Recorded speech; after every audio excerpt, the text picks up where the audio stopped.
Ashwin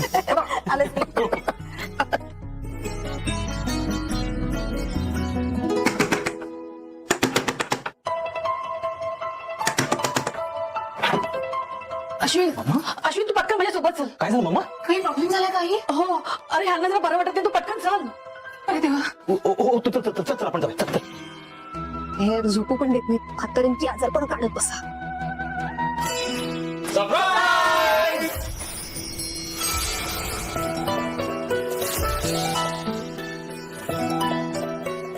Happy birthday to you.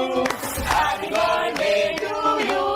Happy birthday dear Ashwin. Happy birthday to you. आज अश्विनचा वाढदिवस आहे. आधीच हे सगळे माझ्यावर थोडे फिसकटले, त्यात मी नवऱ्याचा वाढदिवस विसरले हे कळलं ना तर संपलंच. Happy birthday to you. Happy birthday dear Ashwin. Happy birthday to you. कमाल करता तुम्ही लोक. मम्मा म्हणाली की डॅडला बरं नाहीये, पटकन सर. घाबरलो मी मम्मा.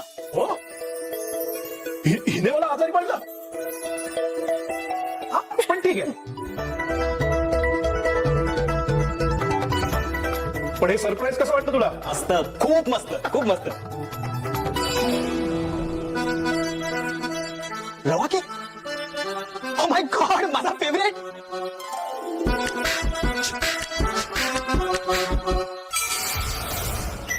आणि डेकोरेशन कधी केलं तुम्ही? मगाशी मी बाहेर आलो तर काहीच नव्हतं.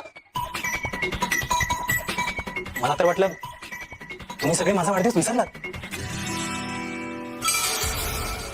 अरे असे कसे विसरू अश्विन भाऊजी? अहो इकडे आम्ही विसरू, पण तुमचा भाऊ कधीच नाही विसरणार. तुला माहितीये तुझी मम्मा आणि तुझी वहिनी या दोघींना तुझ्या आवडी निवडी बरोबर लक्षात राहतात. आणि अश्विन, हा केक सायलीने बनवलाय फक्त तुझ्यासाठी.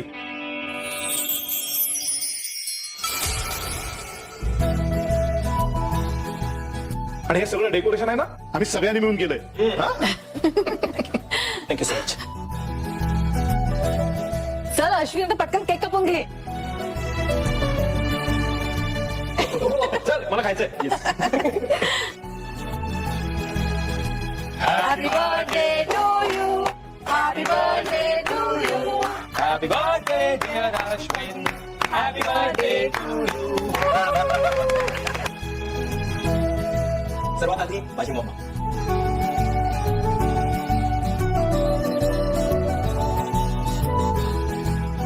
Happy birthday. थँक्यू मम्मा. Thank you so much.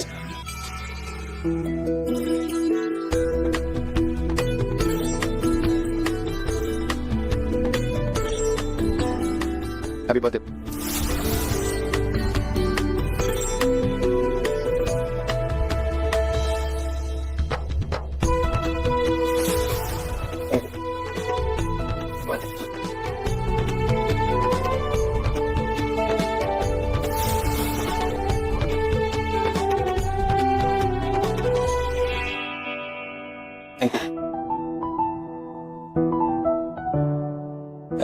मी एक काम करतो, पूर्णाजीला नमस्कार करून देतो. अरे थांब. अरे त्या जगा जाग्या असत्या ना तर तुझ्या सरप्राईज करता इथेच असत्या ना. पण काय करणार, जागरण झेपत नाही म्हणून झोपल्यात त्या. आम्ही हे सरप्राईज तिच्यासाठी लपवून ठेवलंय. आम्ही तिला काही सांगितलेलंच नाहीये, त्यामुळे बिचारी जाऊन झोपली. पण पूर्णाजींना सकाळी हे कळल्यावर रुचतील त्या. हा नो प्रॉब्लेम. मी आणि अश्विन आहोत ना, आम्ही तिचा रसवा काढू.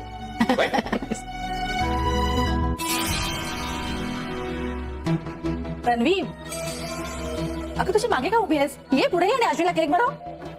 काही नाही मम्मा, तिला तर माझा वाढदिवस सुद्धा लक्षात नव्हता. काय हे कसं शक्य आहे? शक्य नाहीच आहे बाबा. अश्विन तुला खरंच वाटलं मी तुझा बर्थडे विसरेन? म्हणजे बघ मी किती छान ऍक्टिंग केली ते.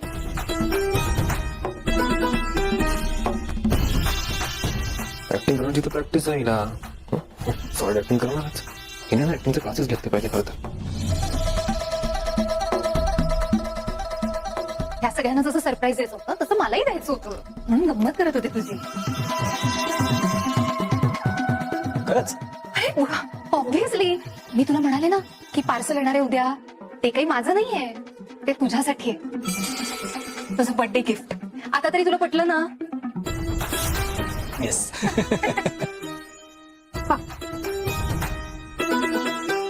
Happy birthday Shri. Thank you so much. Thank you so much.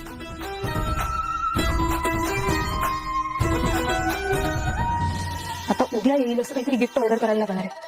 अश्विनला नाराज करणं परवडणार नाही. तन्वी, मी तुला काही लिंक्स पाठवतो, म्हणजे तिथे ना ज्या दिवशी तुम्ही ऑर्डर कराल त्या दिवशी डिलिव्हरी मिळते. आणि मला वाटत नाही की तू आधीपासून अश्विनसाठी गिफ्ट ऑर्डर केलं असेल.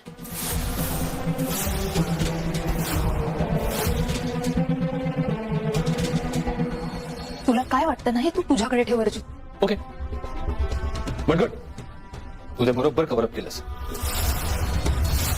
आणि माझ्या भावाला हर्ट सुद्धा केला नाहीस, त्यासाठी थँक्यू.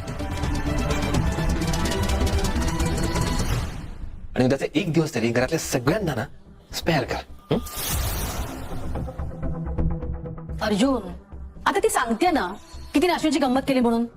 आणि तसंही आपण पण अश्विनला कुठे कळून दिलं की आपल्या सगळं लक्षात आहे म्हणून. मग आणि जाऊ दे ना दादा, कशाला आता भांडण करून काढतोयस? भांडण सुरू झालं नाही अजून अश्विन, पण आता सुरू होणार आहे. हो, कारण मी तुझा केक संपवणार आहे. दादा मार खाशील हं? मी आता केक कट केला, मी अजून खाल्ला सुद्धा नाही. किती खाल्लंस केक? हा उरलेला केक माझा मी संपवणार आहे. नाही. दादा.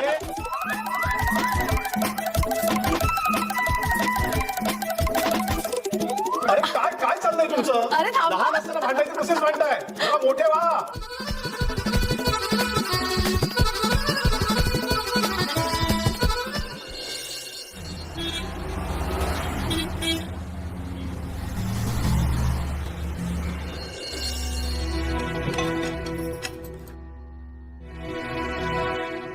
मला माहितीये तुम्ही हे सगळं मुद्दाम करता. माझ्यापासून रव्याच्या केकचं सरप्राईज तुम्ही लपवून ठेवलं होतं. मृणाई, तुम्हाला तसाही केक दिला नसताच. का? आपल्या घरात साखरेशिवाय आईस्क्रीम होऊ शकतं, मग साखरेशिवाय रव्याचा केक होऊ शकत नाही? पूर्णाजी, मी तुमच्यासाठी बनवेन ना पुन्हा. उगीच मस्त नका मारू मला. हो, कालचा केक अश्विन भाऊजींच्या वाढदिवसासाठी केला होता ना, म्हणून त्यात थोडी साखर होती. तो बर्थडे बॉय कुठे आहे? हा? तो हॉस्पिटलला गेला, त्याला अर्जंट इमर्जन्सी आली होती. हा, पण दुपारच्या जेवणापर्यंत येईल म्हणालाय. ए, आपण सगळे बाहेर जेवायला जाऊया का? आपल्या ट्रस्टच्या शेजारी नाही नवीन रेस्टॉरंट उघडलंय, तिथे जाऊया. मस्त आयडिया आहे. हा. आणि कसं आहे ना, ते रेस्टॉरंट आहे ना अश्विनच्या हॉस्पिटलच्या जवळच आहे, म्हणजे त्याला तिथे डायरेक्ट देता येईल. आणि तसंही आपण जर बाहेर जेवायला गेलो तर घरात नेहमी स्वयंपाक करणाऱ्या सुनेला, आय मीन सुना ना, नाही का?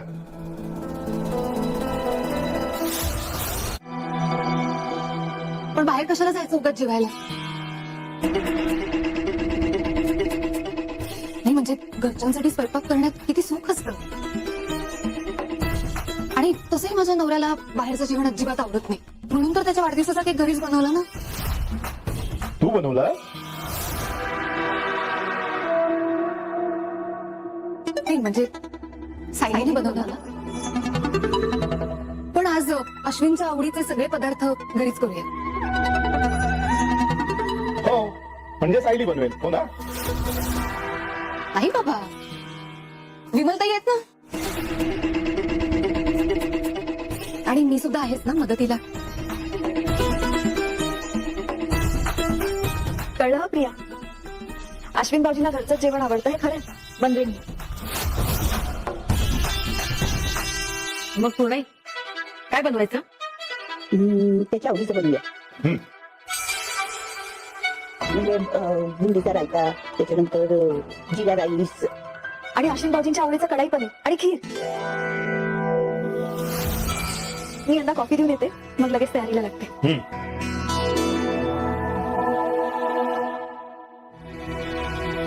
चला, म्हणजे बाहेर जेवायला जायचा प्लॅन पक्का होण्याआधीच कॅन्सल.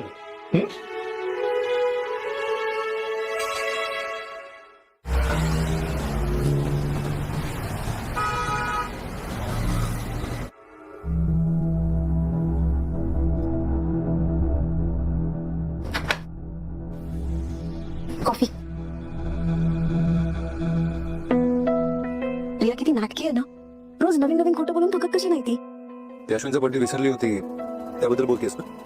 हो, पण दाखवलं तर कसं तिने, की जसं की आधीपासूनच वाढदिवसाची तयारी करत होती. तरी नशीब अश्विन भाऊजींचा विश्वास बसला तिच्यावर. हो, आणि त्यामुळे अश्विन हर्ट झाला. पण वाट एरवी त्याचा तन्वीच्या बोलण्यावर पटकन विश्वास बसतो ना, हाच मोठा प्रॉब्लेम आहे. आता तर माहितीये का, पूर्णाजी म्हणाल्या की आपण बाहेर जाऊया जेवायला. तर म्हणते कशी, नको, माझ्या नवऱ्याला घरातलाच स्वयंपाक आवडतो, जशी काय हीच सगळा स्वयंपाक करणार आहे. है ना, ती स्वयंपाक करायला तुला सांगणार, पण त्याचं श्रेय मला स्वतः घेणार. तिला माहिती आहे ना, तुझ्यावर सगळी जबाबदारी टाकली की तू चुपचाप सगळी पार पाडणार आहेस, नाही? पण म्हणजे ह्यावरून मी तिच्याशी वाद घालायला हवा होता का? आणि आजच्या दिवशी घरातलं वातावरण नासवायचं? तिथे तू अजिबात करणार नाहीयेस, right? कालच बोलली होतीस ना, चॅलेंज करते 2.0 वर्जन दाखवणार तन्वीला मी. चॅलेंज काय फायदा होणार नाही. आता तुम्ही मुद्दा मला चिडवू नका. मी एकदा म्हटलं ना, मी चॅलेंज घेतलंय म्हणजे घेतलंय. अच्छा, म्हणजे आज अश्विनच्या वाढदिवसाच्या दिवशी तू तन्वीशी भांडणार आहेस? इम्पॉसिबल. कोणालाही न दुखवता, कोणाचाही मूड न घालवता मी प्रियाला बरोबर धडा शिकवू शकते. हा, आता प्रियाचा मूड जाईल ही गोष्ट वेगळी. विराट, ऍडव्होकेट सारी सुविधांना हे माहित नाही की कोर्टात फक्त मी हे करू शकते, मी ते करू शकते असं बोलून चालत नाही. पुरावे दाखवावे लागतात. मिळतील, कोर्टाला पुरावे मिळतील. कोर्टाने फक्त थोडीशी वाट बघा की प्रिया मधुकर उर्फ तन्वी सुभेदार हिचा मुखवटा कसा फाटतो.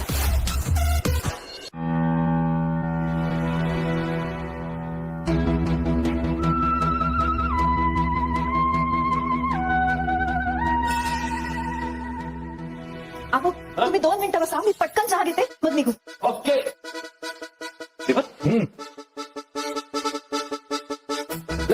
आज बऱ्याच दिवसांनी निवांत वेळ मिळालाय, मस्त चहा घेते. कामाच्या वेळेला सायली इतकी निवांत कशी बसलीये? आज तर अश्विनच्या वाढदिवसाचा खास मेनू आहे, तरी ही आरामात चहा पिते. तन्वी, अगं बसून कॉफी पी ना. नाही, नको आई, सायली आता उठेलच ना, मग तिथेच बसेन मी. अगं मला उठायला अजून खूप वेळ आहे.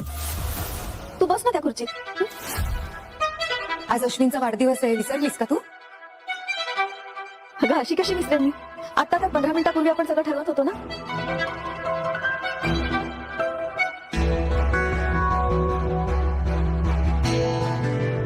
नाही, म्हणजे आपण सगळा स्वयंपाक घरीच करणार आहोत असं ठरलंय, नाही का? हो, ठरलंय तर तूच ठरवलंस ना. मग आता स्वयंपाकाला सुरुवात करायला हवी. हवी सुरुवात तर करायला हवी. नाही, खूप मोठा मेनू आहे ना. खूप मोठा आहे. सायली, तुझं काय चाललं? तू स्वयंपाक करणार आहेस ना?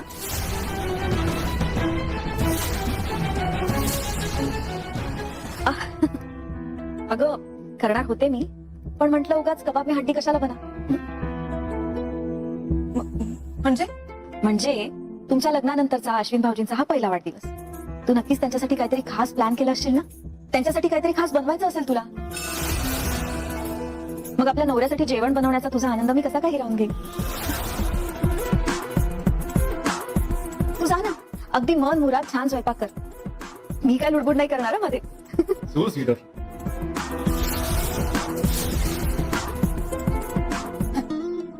तू सुरुवात कर फक्त, मी येते ना मदतीला. अगं खरं तर मला तसा रोज यांच्या बरोबर वेळ घालवायला मिळत नाही ना, म्हणून म्हटलं की आज यांच्या बरोबर जरा फेरफटका मारून येते. आणि तसं पण आज स्वयंपाकातून मला सुट्टी मिळतेय ना, मग म्हटलं यांच्या बरोबर जरा फिरूनच येऊ. फॅन्टास्टिक आयडिया बायको. वाह, क्या बात आहे. वाह. म्हणजे आजच्या खास दिवशी अश्विनला तिच्या बायकोच्या हातचं खायला मिळणार. Yes. मजा आहे बाबा त्याची. मज्जा की सध्या तर कळलंच नंतर. तू काय म्हणाला? हा, नाही कुठे काय मजा मजा करत होता. तन्वी, तुला सगळं स्वयंपाक करायला जमेल ना ग? का नाही जमणार? नमस्कार मित्रांनो, स्वागत आहे आपलं एका नवीन गोष्टीमध्ये. गोष्टीचं नाव आहे यमुनाचा जन्म.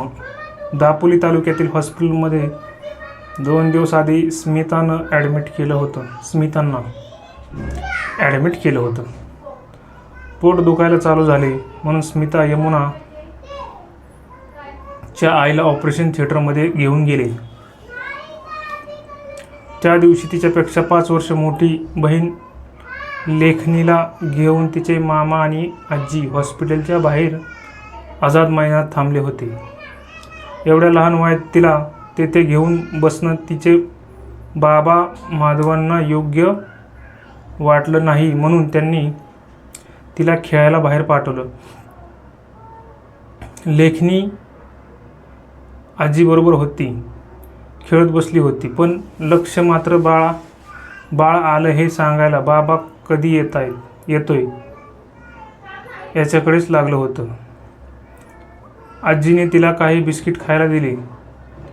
तिने ते खाऊन घेतले. आता नको म्हणून परत खेळायला सुरुवात झाली.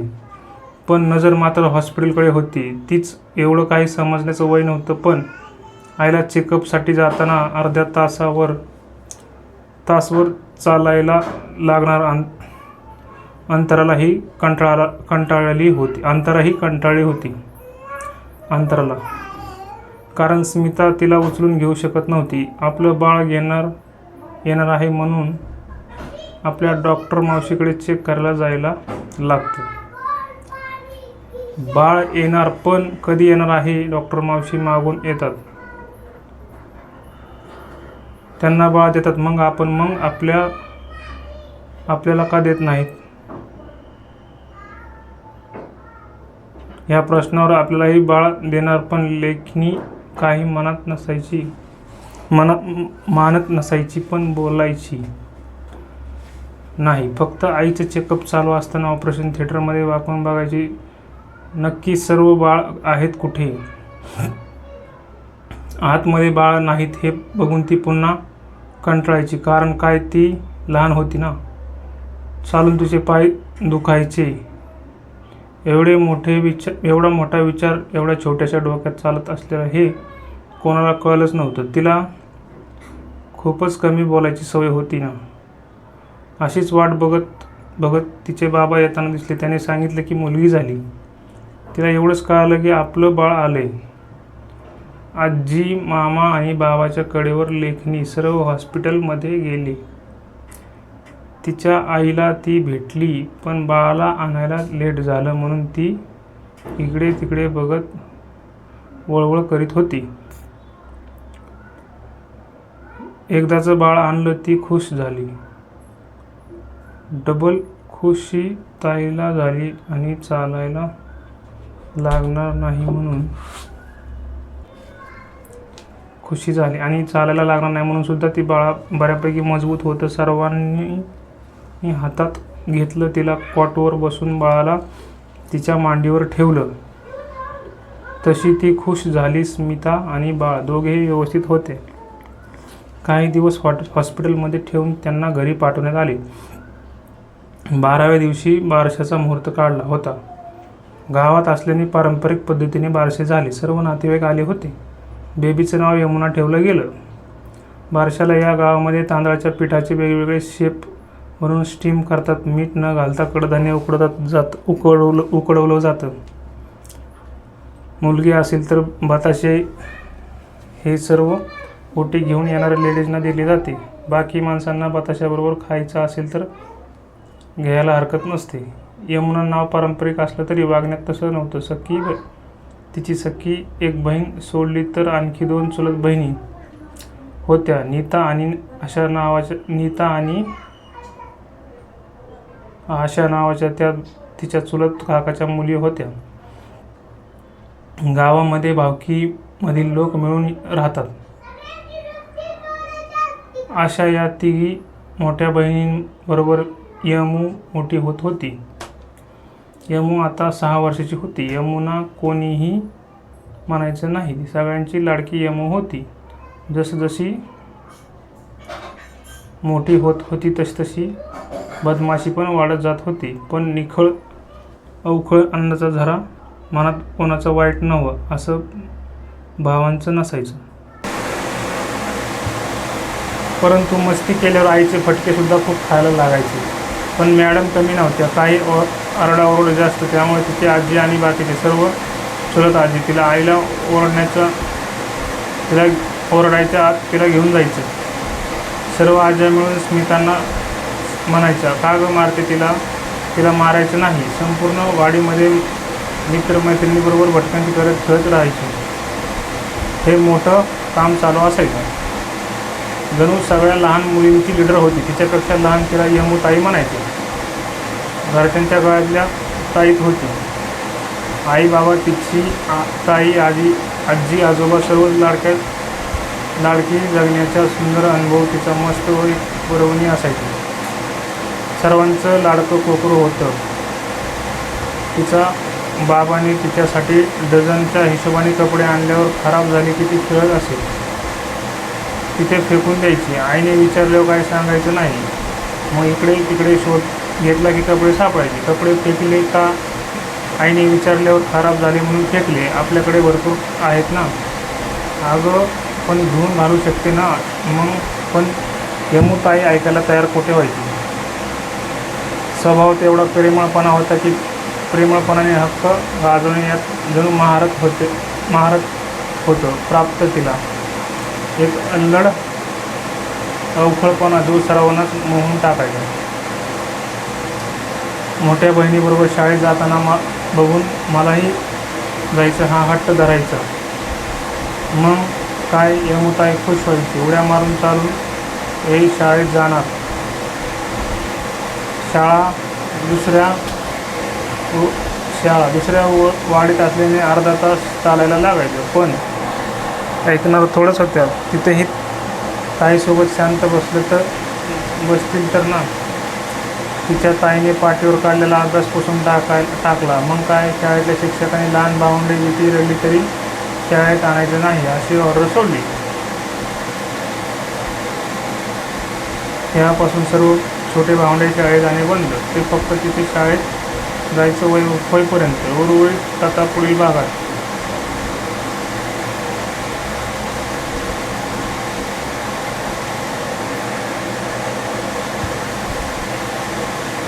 यमूचं शाळेत जाणं काही काळापर्यंत बंद असलं तरी मस्ती बंद नव्हती. आता अशातच एक तिची आईच्या आईला अर्धांगाचा झटका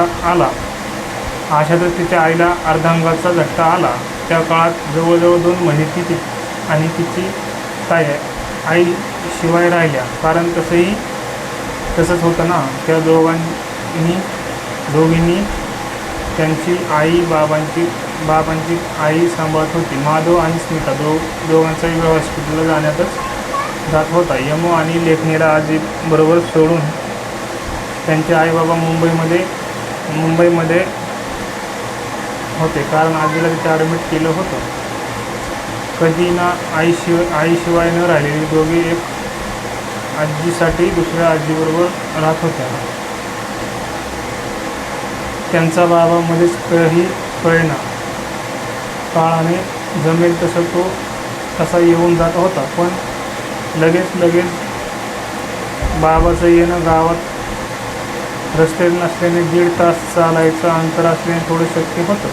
2 महिन्याची यमूच्या आजीला घरी आणलं. पूर्णपणे जागेवर शुद्धीवर होती. तरीही उजवा भाग पॅरलाइज झाला होता. त्यामुळे बिछाण्यावर पडलेल्या अवस्थेत तिला आणलं गेलं. तिची ताई 10 वर्षाची, थोडी समज तर होती. आजी अशी का झोपली आहे यमूच्या प्रश्नावर आजीला बरं नाही ना यापेक्षा जास्त उत्तर कोणाकडे नव्हतं. पण लाडकी आजी आजोबा आता आपल्याकडे राहणार म्हणून स्वारी खुश होती. त्यातच आई परत आली होती हा मोठा आनंद होता. तिचे बाबा थोडे दिवस थांबून मुंबईला परत गेले.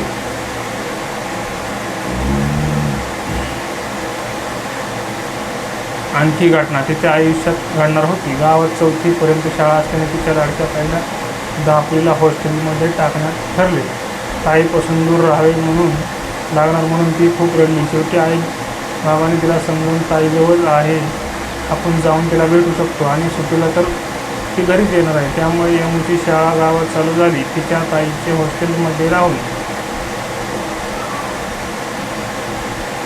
पहिलीसाठी पहिल्यांदा 8 दिवसांनी जेव्हा लेखीला घरी आणलं तेव्हा तिच्याजवळ ताई गेलीच नाही. आईबाबांनी समजवलं, कोण आहे बघ, आपली ताई आहे ना.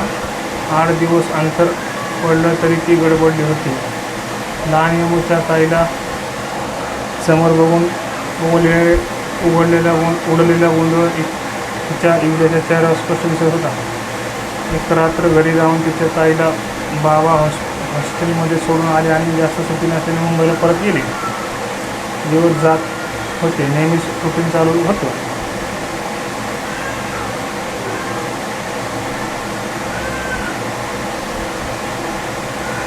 आयुष्यात पहिल्यांदा खूप वर्षांनी सर्व एकत्र राहत होते म्हणून सुट्टीत भेट व्हायची. पण बाबा असे, ताई नसायची. असं व्हायचं. आईचे बाबा कधी तिच्या मावशीकडे तर कधी गावाला. त्यांना जेव्हा जमेल तेव्हा नातवंडांसोबत वेळ घालवत. त्यांना आवडायचं. खूप वर्ष आजीसाठी त्यांनी मेहनत घेतली होती. यमुनाची शाळा चालू झाली. बसने अर्धा तास अंतरावर तिला जायला लागलं. तसंही यमू मॅडम इथेही मित्र-मैत्रिणी बनून झाल्या. बोलका स्वभाव काय करणार ना, त्याचं काय. उर्वरित भाग पुढील भागामध्ये वाचल्याबद्दल ऐकल्याबद्दल धन्यवाद.